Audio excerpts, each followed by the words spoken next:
Hello, c'est HR, ton chroniqueur. Alors ça y est, je viens de voir le nouveau film de Doug Liman sur Prime Video. Il s'agit de Rodois.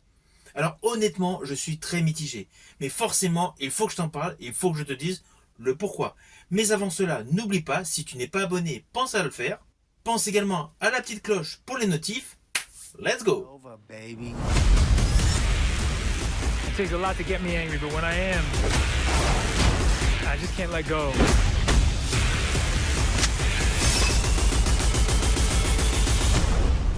People seem a little aggressive around here. Bien évidemment, il faut avoir à l'esprit le film cultissime avec Patrick Swayze, l'opus original Rodois, qui est sorti en 1989 sous la direction de Roddy Harrington. That was wonderful. He's not what you'd expect. I thought you'd be bigger. But there's one thing you can count on. He's the best friend a good time ever had. Alors ce film avec Patrick Swayze a fait un carton. Aujourd'hui, il pourrait être critiqué sur différents aspects, mais à l'époque, ce film était considéré comme un bon film d'action. Et surtout avec une trame scénaristique cohérente. Ce qui n'était pas forcément le cas de sa suite Rodois 2, sortie en 2006.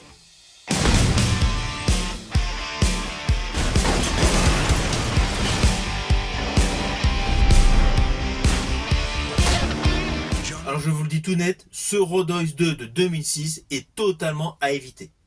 Ce film était un plantage complet. Néanmoins, le Rodois de 89 avec Patrick Swayze était bon. Et perso, je kiffais. Mais alors là, cette nouvelle version de Rodois est vraiment bizarroïde. Je n'ai pas d'autre mot, c'est bizarroïde. Il faudrait vraiment qu'Hollywood arrête de faire des remakes pour dire on fait un remake. Le principe de base d'un remake, c'est de reprendre l'histoire, l'améliorer, l'édulcorer et d'apporter une innovation en termes techniques, en termes visuels. Là, en fait, dans ce remake, la seule chose qui est remake, c'est le titre. Ah oui, et le personnage Dalton, donc interprété par Jake Gyllenhaal. Mais l'histoire est totalement différente. L'histoire n'a aucun rapport. Ah oui, il y a juste le point commun du videur qui se bat. Mais en dehors de cela, il n'y a aucun point commun scénaristique. Ce film aurait gagné en qualité s'il avait tout simplement porté un autre titre. Je ne comprends pas du tout l'intérêt de ce film de porter le titre de Rodois. L'histoire est diamétralement opposée. Et ce film de Doug Liman, on va pas se mentir, c'est un nanar. C'est un nanar scénaristique. Pourtant, Doug Liman, c'est un réalisateur que j'affectionne. Il a fait de nombreux films comme La mémoire dans la peau, et moi, personnellement, j'avais beaucoup aimé le film Edge of Tomorrow avec Tom Cruise. This isn't the first time.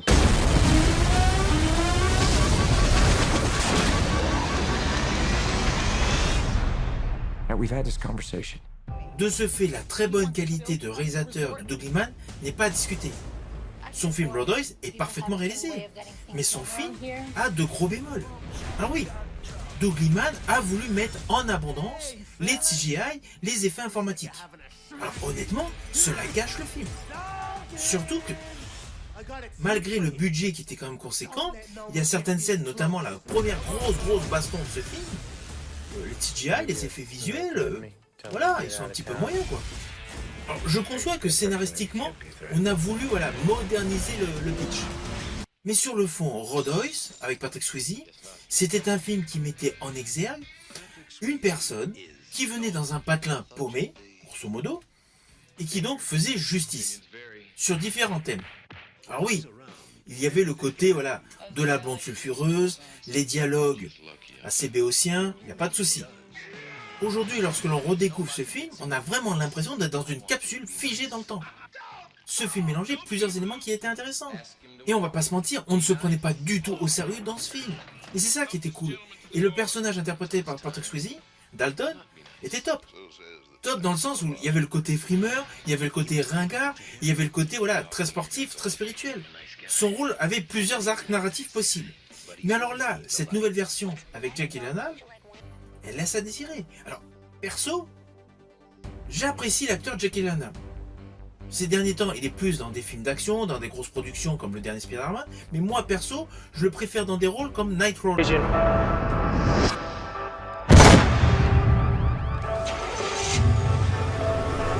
et dernièrement je l'ai largement apprécié dans The Covenant, d'ailleurs disponible sur Prime Video. Stop the vehicle, Sergeant. We don't want to go down this road. You're out of your bounds, Ahmed. You're here to translate. Là dans ce film, honnêtement, voilà, c'est moyen. Alors lui, c'est un acteur de grand talent, il est très professionnel. Mais le film, c'est un nanar. Alors oui, c'est un film dynamique. Oui, il y a de la baston, beaucoup de baston. Alors, il est vrai que le dosage des bastons est bien équilibré. Elles sont jamais trop longues. Mais cela n'empêche pas qu'il n'y a aucune scène d'action mémorable. Et c'est pas une explosion par-ci par-là qui peut arranger le truc. Et en plus, là où se situe l'action, honnêtement, ça a plus un côté paradisiaque. Pas se mentir, le décor est joli. Donc cela fait radicalement contraste avec le précédent film. Avec de surcroît, une ambiance de western contemporain. Alors si vous ne le savez pas, ce film initialement devait sortir au cinéma. Mais au final, Amazon, donc il y a eu beaucoup de polémiques là-dessus, a préféré le sortir sur Prime Video. Honnêtement, au vu du résultat, oui, Doug Liman a réalisé correctement son film. Oui, Doug Liman a orchestré des scènes d'action correctes. Mais sincèrement, je pense que sur grand écran, ce film aurait été un échec. Déjà qu'il y a certains effets numériques qui passent mal à la télé, alors je pense sur grand écran, voilà quoi, ça laisse pour moi complètement à désirer. Ce film, pour moi, est un réel plantage.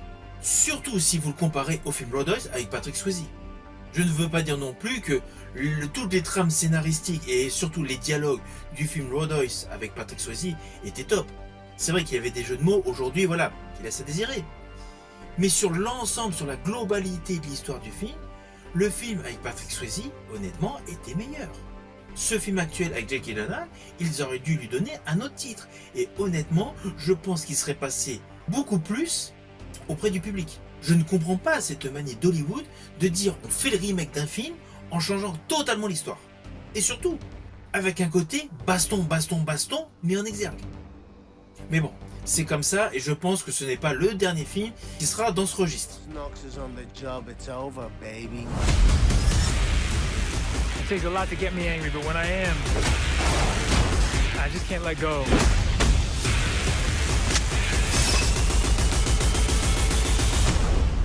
People seem a little aggressive around here. Alors au final, c'est un film, si vous avez envie de le découvrir, regardez-le sur Prime Video. Si vous voulez le voir, il faut le voir essentiellement pour le jeu d'acteur de Jake Gyllenhaal. Les scènes de combat sont vraiment mitigées. Elles sont bien dosées, mais voilà, pour moi, elles n'ont pas forcément un attrait à chaque plan séquence. Les effets spéciaux sont vraiment très moyens. Il y a des CGI qui sont bons, mais il y a des CGI qui sont très mauvais, surtout dans la première partie du film.